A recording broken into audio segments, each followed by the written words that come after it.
Thinking about joining the van life community, there are some things that nobody tells you before you hit the road. Learn some essential unwritten rules that keeps this nomadic lifestyle harmonious and respectful. Miss them and you might find yourself in some awkward situations. Hi everybody, if you're new to the channel, my name is Stefan and I've been living on the road for over 5 years in this self-built camper van. But before we get to anything, we need to make some coffee.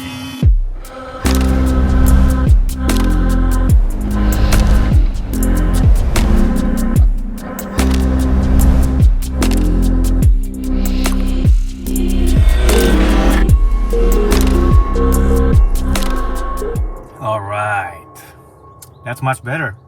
How did you like that coffee montage? I loved making it, so I hope you like it. Crap, that's really hot. Let's start with shared spaces. What does that mean? I am parked at a park right now.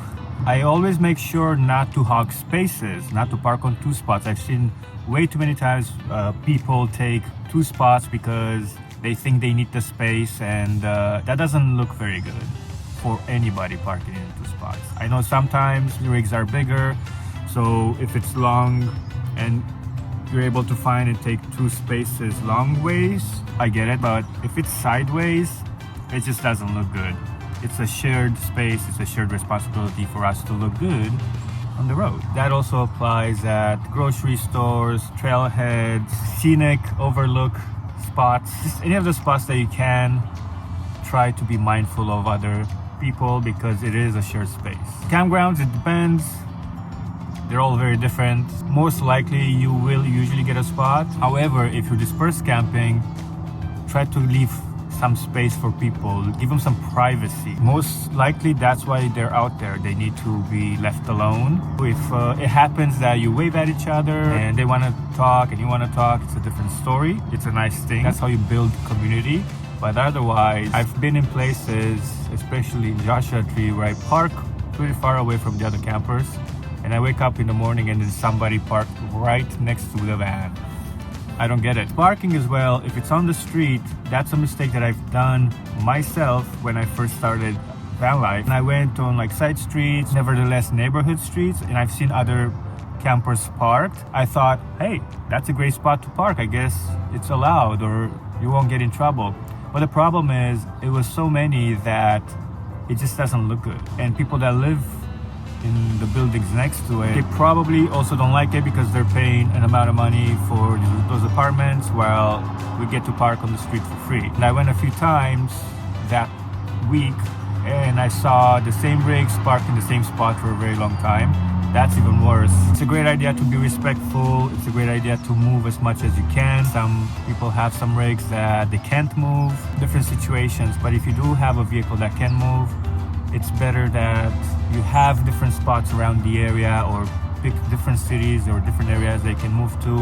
I know it's gas, but it also keeps this community being viewed better than it is. Press record.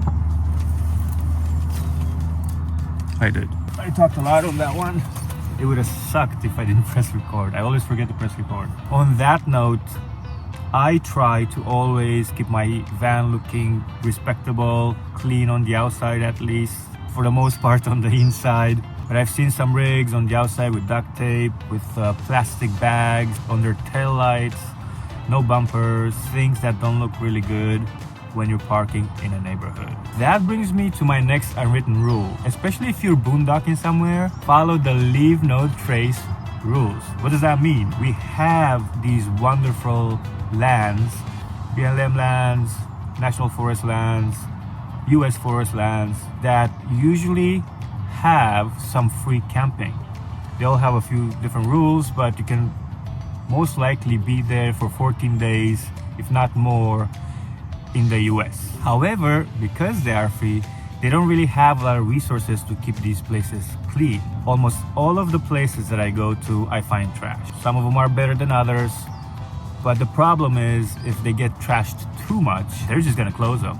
So none of us can enjoy any of them. I always make sure that when I go to a place, I leave it cleaner than when I find it. I pick up trash and try to find the trash can somewhere and dispose properly. I definitely don't leave more trash behind. I try to clean the place more. If we can all understand that and do that, then we can keep these great places alive. We can keep them where the next person can enjoy it just as much as you did.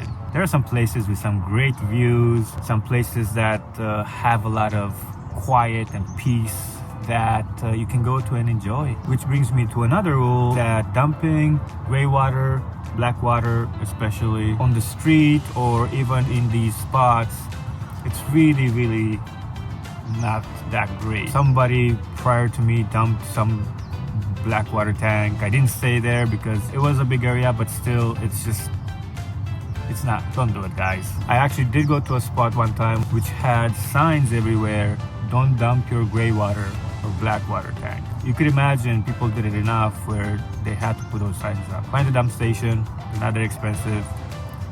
Be mindful, again, of the land, of the people that maintain the land. Some of them don't have any people that maintain them. And the next camper that comes after you. Read all the signs and respect them, including private property, no fire signs, that's a big one. No overnight parking. If you're boondocking, how long you're allowed to stay there for, and other signs and other rules that are in place that a lot of people tend to either overlook, they don't even know exist, or just don't care.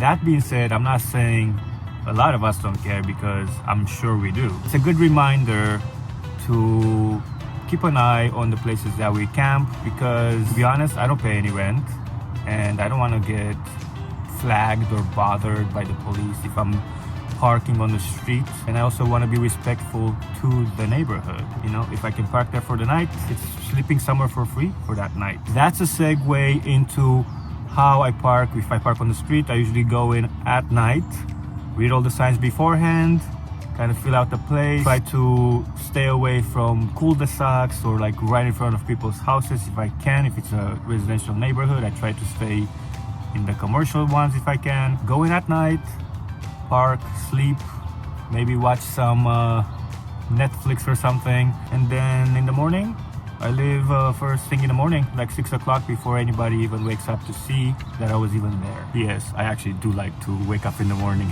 and go work out and stuff and run, but mornings are great for me, and coffee smells delicious. Next unwritten rule is something that we all kind of seem to do a very good job at least that's my experience, is that help your fellow van lifer. If they need to jumpstart their car or their vehicle, help them out if you have the equipment. I've jumped a lot of people. I have one of those portable jumpers.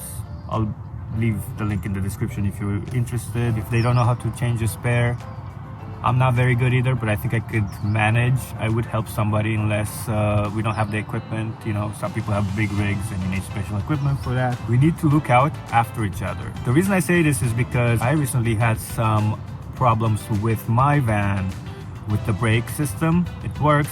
I'm still going to the mechanic tomorrow, but I made a video about it. I think it's my last video that I made about it. The amount of knowledge that people shared is incredible. Go check that video out if you like. It's a good one. If you have helpful information, a good mechanic shop, there's not a lot of them out there. And last but not least, if you are on the street, obviously you probably don't want to run your generator. If you have a generator, probably don't want to have loud music in your van if you're trying to stealth camp. That's also true at campgrounds or even boondocking. Just blasting music after hours, running your generator all night. It's obviously enjoyable for the person that does it, but not very enjoyable for everybody else. Now during the day, if you can help somebody and give them some more juice with your generator, that is awesome. Now, I mentioned all of these for the newer people that are thinking to go on the road. I feel like a lot of us that have been on the road already, we already know these rules